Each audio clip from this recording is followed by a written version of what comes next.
पंतप्रधान नरेंद्र मोदी आणि मुख्यमंत्री देवेंद्र फडणवीस यांच्यात राज्यातील पूरस्थितीसंदर्भात सुमारे तासभर चर्चा झाली, ज्यात मुख्यमंत्र्यांनी पंतप्रधानांना पूरग्रस्त भागातील परिस्थितीची सविस्तर माहिती दिली आणि एनडीआरएफच्या माध्यमातून भरीव निधीची मागणी केली, ज्यावर पंतप्रधानांनी तातडीने मदत देण्याचे आश्वासन दिले आहे, अशी माहिती खुद्द मुख्यमंत्र्यांनी पत्रकारांना दिली.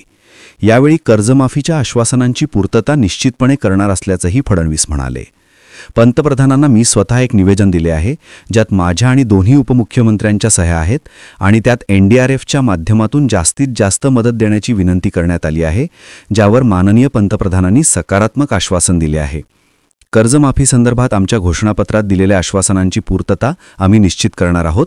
यासाठी एक समिती स्थापन करण्यात आली असून ती अभ्यास करत आहे.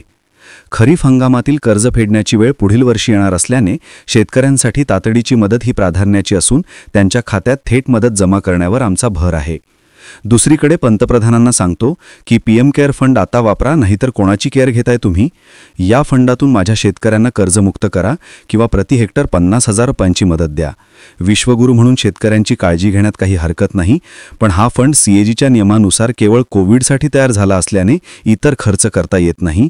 त्यामुळे त्याचा नेमका उपयोग कसा करायचा हा प्रश्न आहे.